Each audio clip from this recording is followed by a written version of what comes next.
नमस्ते दोस्तों, स्वागत है आप सभी का हमारे चैनल स्पिरिचुअल आर्टिकल में। दुर्गा सप्तशती एक हिंदू धार्मिक ग्रंथ है जो राक्षस महिषासुर पर देवी दुर्गा की विजय का वर्णन करता है।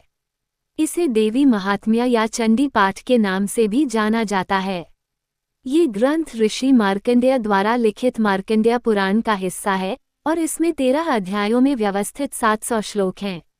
ये देवी भागवत पुराण, महाभागवत और देवी उपनिषद के साथ शक्तिवाद में सबसे महत्वपूर्ण ग्रंथों में से एक है।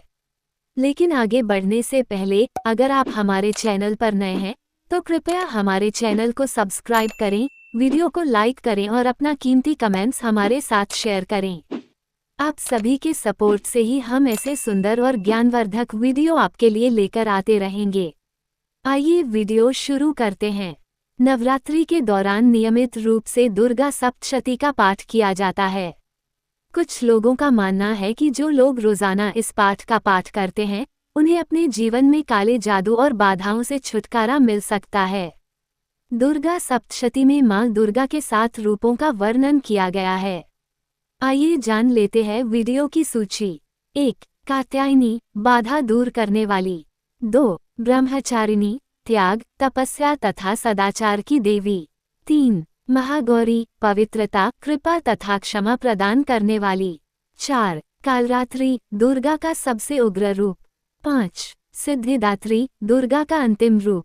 6. चंद्रघंटा, जिसके सिर पर तीसरी आँख। 7. शैलपुत्री, भगवान शिव की पत्नी। पहला कात्यायनी, बाधा दूर करने वाली। मां दुर्गा का रूप मां कात्यायनी को बाधाओं को दूर करने वाली देवी माना जाता है।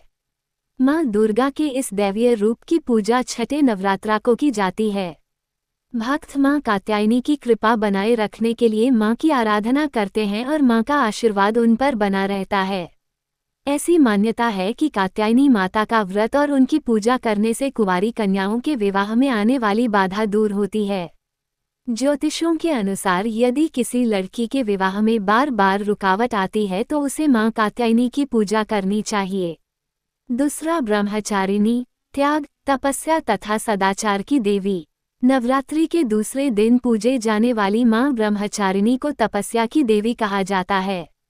ब्रह्मचारिणी 2 शब्दों से मिलकर बना है, ब्रह्म जिसका अर्थ है तपस्या और चारिणी जिसका अर्थ है आचरण करने वाली।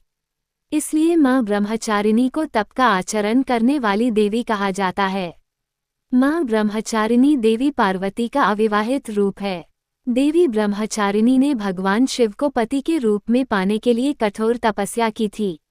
मां ब्रह्मचारिणी अपने भक्तों पर कृपा दृष्टि बनाए रखती है। मां ब्रह्मचारिणी की पूजा करने के बाद स्तोत्र और कवच का पाठ करना चाहिए।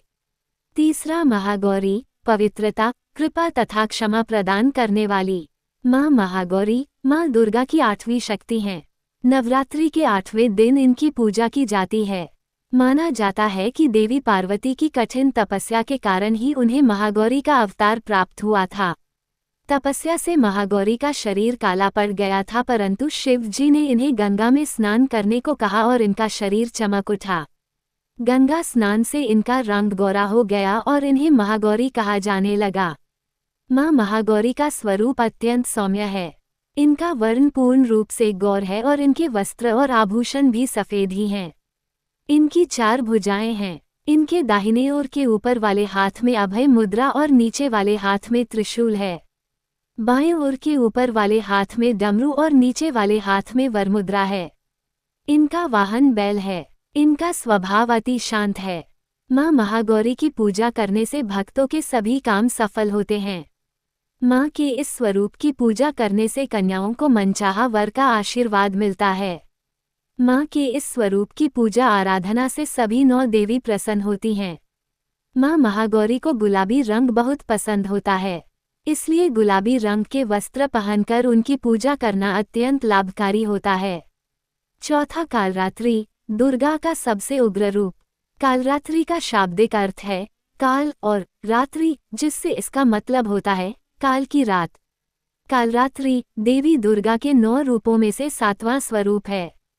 नवरात्रि के 7वें दिन मां कालरात्रि की पूजा की जाती है। इसमें मां का स्वरूप काजल के समान काला होता है। कालरात्रि को शुभंकरी, महायोगीश्वरी और महायोगिनी भी कहा जाता है। माता कालरात्रि की पूजा करने से भक्तों को अकाल मृत्यु का भय नहीं रहता। ज्योतिषीय मान्यताओं के मुताबिक देवी कालरात्रि शनि ग्रह को नियंत्रित करती हैं। इनकी पूजा से शनि के दुष्प्रभाव दूर होते हैं। मां कालरात्रि की पूजा सुबह और रात के समय में भी की जाती है। मान्यता है कि मां को रातरानी का फूल बहुत पसंद है। इस दिन माता को गुड़ का भोग लगाया जाता है। महाअष्टमी के दिन मां कालरात्रि को गुड़ और गुड़ से बनी चीजें जैसे मालपुआ का भोग लगाया जाता है। इन चीजों का भोग लगाने से माता प्रसन्न होती हैं और सभी मनोकामनाएं पूरी करती हैं। 5वां सिद्धिदात्री, दुर्गा का अंतिम रूप। मां सिद्धिदात्री मां दुर्गा के 9 रूपों में 9वीं और अंतिम है। नवरात्रि के 9वें दिन इनकी पूजा की जाती है। इनका नाम सिद्धिदात्री इसलिए पड़ा है क्योंकि सिद्धि का मतलब है अलौकिक शक्ति या ध्यान करने की क्षमता, और दात्री का मतलब है देने वाली या पुरस्कार देने वाली। मां सिद्धिदात्री को देवी सरस्वती का भी स्वरूप माना गया है। इनकी पूजा से सभी देवियों की पूजा का फल मिल जाता है। 6वां चंद्रघंटा, जिसके सिर पर तीसरी आँख। हिंदू धर्म में मां दुर्गा के तीसरे रूप चंद्रघंटा के सिर पर 3 आँखें हैं। मां चंद्रघंटा के सिर पर घंटे के आकार का अर्धचंद्र होता है, जिसकी वजह से उनका नाम चंद्रघंटा पड़ा है। चंद्रघंटा का मतलब है वह जिसके पास घंटी के आकार का आधा चंद्रमा है। मां चंद्रघंटा के सिर पर रत्नजड़ित मुकुट होता है और कंठ में सफेद पुष्पों की माला होती है। मां चंद्रघंटा के 10 हाथ होते हैं और इनके हाथों में 10 हथियार हैं, जिनमें ढाल, तलवार, खड्ग, त्रिशूल, धनुष, चक्र, पाश, गदा और बाणों से भरा तरकश शामिल है। मां चंद्रघंटा का वाहन सिंह है और इनकी पूजा नवरात्रि के तीसरे दिन की जाती है। मां चंद्रघंटा की पूजा में उपासक को सुनहरे या पीले रंग के वस्त्र पहनने चाहिए।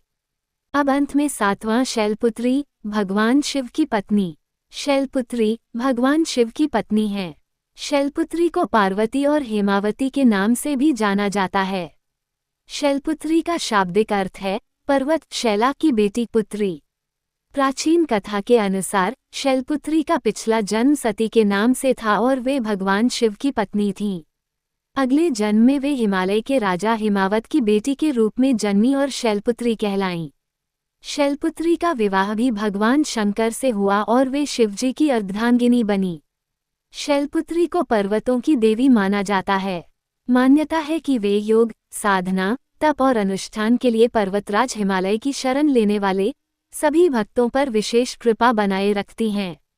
जम्मू कश्मीर, हिमाचल, पूर्वांचल, नेपाल आदि पर्वतीय इलाकों में इनकी पूजा की विशेष परंपरा है।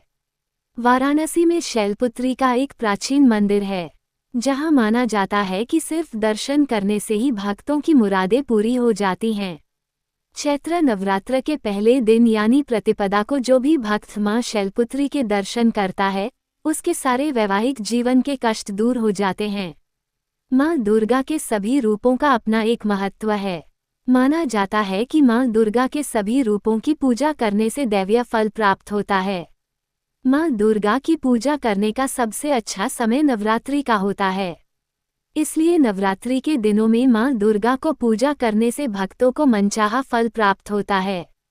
दोस्तों, इन 7 रूपों में मां दुर्गा की विभिन्न शक्तियों और गुणों का वर्णन हमें जीवन के हर पहलू में सही दिशा दिखाता है। दुर्गा सप्तशती केवल धार्मिक ग्रंथ नहीं, बल्कि यह हमारे जीवन को सही दिशा देने वाला एक अद्भुत स्रोत है। तो दोस्तों, आज की हमारी यह यात्रा यहीं समाप्त होती है। अगर आपको ये वीडियो पसंद आया हो तो कृपया इसे लाइक करें, अपने विचार कमेंट्स में शेयर करें, और अगर अभी तक आपने हमारे चैनल को सब्सक्राइब नहीं किया है तो ज़रूर कर लें। अपना कीमती समय देने के लिए धन्यवाद।